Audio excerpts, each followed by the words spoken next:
Well, good afternoon, folks. And I had a call from a mate of mine last night, and it's prompted me to do this short video. He said, Smithy, the amount of bullshit that's coming out of Wellington at the present time, if it was tar seal, we'd be able to replace every highway in the country.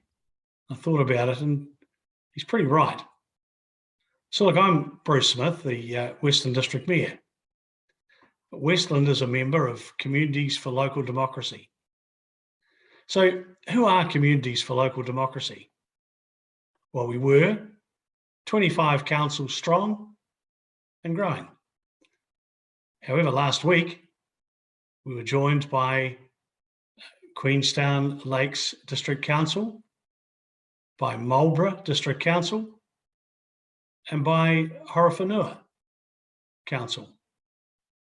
We're now representing more than 1.3 million from the north to the south and the east to the west. The group is chaired by Helen Waterways, and she's the Mayor of Vanuatu.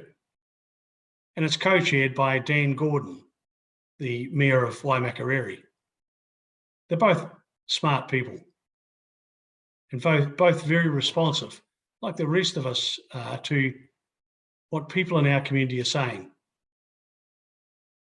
You know, we believe that we can do it better than the one-size-fits-none proposals from the government, and that we can deliver better services while still remaining affordable and locally responsive. We're a group that's growing, you know, and we welcome other councils around the country to join us to preserve the sanctity of private property rights in a democracy where local ownership and control has been the backbone of the home we call New Zealand for generations. I'm going to go through now and fact check a few, and then myth bust many of the statements made by government to try and justify the need for such a radical Three Waters reform. Let's go to the first myth. And it comes at a time where we've been ranked between 7 and 2 in the world for the supply of clean, safe drinking water. What's the first myth? Government says that water entities will be owned by councils on behalf of their communities. Well, that's interesting. What is ownership if councils and communities have no say in how their assets can be used? Community involvement will be extremely limited. Councils and mana whenua will appoint a regional representative board, which will appoint an independent selection panel, which will then appoint the water company boards. Lots of layers, but no voice for councils or ratepayers, representing a total loss of property rights for the ratepayer owners of the water assets. And the voice of provincial New Zealand, we drowned out. Let's move on to myth number 2. You know, it's a beauty. The government says that infrastructure is holding back housing development. You know, that thing that the government's been unable to do, build houses. We say there's no evidence of this. One example of what is happening around New Zealand is that last year there were 31% increase in the number of new homes being consented in Canterbury. Their water services are ready and they're waiting for these new homes. It's a similar story elsewhere. Hey, but the biggest problem is faced by the builders and the developers, and it's finding enough staff and working around material shortages. Under current funding arrangements, councils, developers, they meet the cost of the infrastructure for new developments or councils borrow the cost of doing the work and recover this through rates in the years that follow. Let's move on to myth number 3. Sewage routinely enters our waterways. Well, of course, there's been sporadic instances of sewage overflow getting into the stormwater network. It's often related to major weather events. We know all about them, don't we? Three Waters makes no mention of how it will improve stormwater or even set stormwater standards. So it's hard to know how this will be solved through reform or how much that it would cost. You know, Three Waters is based on the Scottish water model, which is no role model for environmental performance. Scotland is currently facing a sewage leak crisis, with Scottish water being held to account. New Zealand needs a model that will work for us, and this is not the one. We move on to myth number 4. The government says ongoing consultation will refine the details. We'll build the plane as we're flying it. Now, a working group with local government and iwi representatives that have been handpicked by the government is currently looking at the reform plan, but is constrained by red lines in its terms of reference on what it can recommend and what it can't. Let's try myth 5. Government says Three Waters will result in reduced bills for ratepayers. Well, these savings are unlikely to materialise. A global economic consultancy review of the government's model, commissioned by the Whangarei District Council, concluded that the model was founded on unsound evidence and faulty analysis. Further, Castalia said the promised benefits of reform are unlikely to materialise. There are risks to the Whangarei community from losing control of water services and accountability to those tasked with governance to local customers. This is sufficient cause for concern for every community around New Zealand. Move on to myth 6. The government says all communities will benefit by receiving better quality water services while all paying less. That's a big call. The Castalia review concluded that the government's model was founded on unsound evidence and faulty analysis. It reported that the government's model overstated the required investment and that its efficiency estimates were implausible. Communities for Local Democracy firmly believes that communities across New Zealand can have better water quality through a reform model that supports community involvement and ownership. What about myth number 7? Government says you can have your say on protecting our water services. All councils nationwide began taking part in the reform process in good faith, on the understanding that the reform was voluntary and that individual councils could choose to opt out. We were also told there would be an opportunity to engage with our communities, the owners of these assets, ahead of the transferring of strategic assets. However, before that engagement was complete, in fact, before most of it even started, the government announced an about face. It would now push ahead and mandate council involvement in these reforms. Disgusting. Community confidence in the integrity of the process has been destroyed. So let's have a look at myth number 8. Government says we face a $180 billion repair bill over 30 years.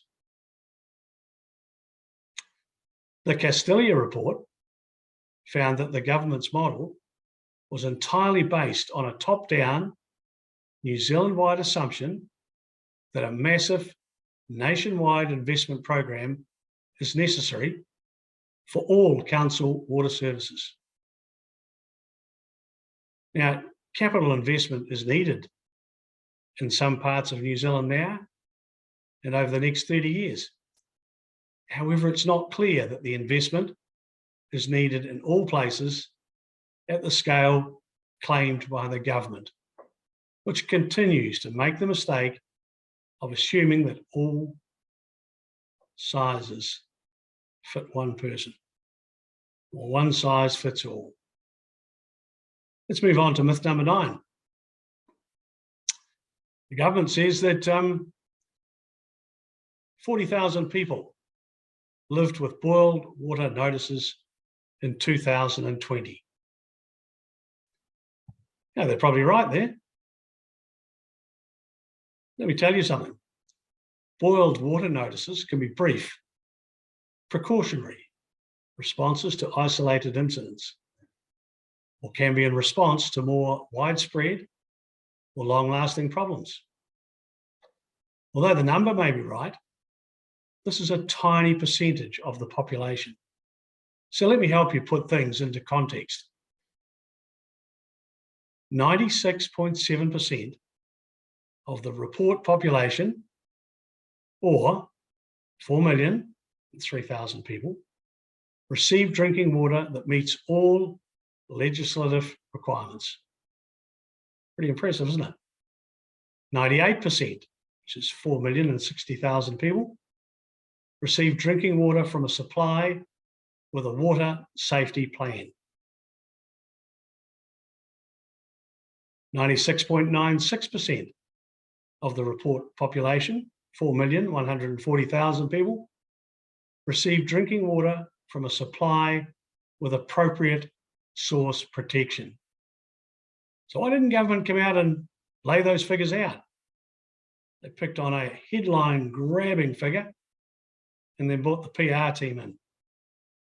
Not good, fellas. It's not good.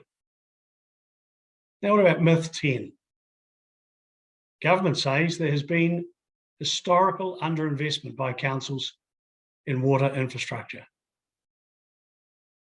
Funny thing is, most communities around New Zealand have excellent water infrastructure.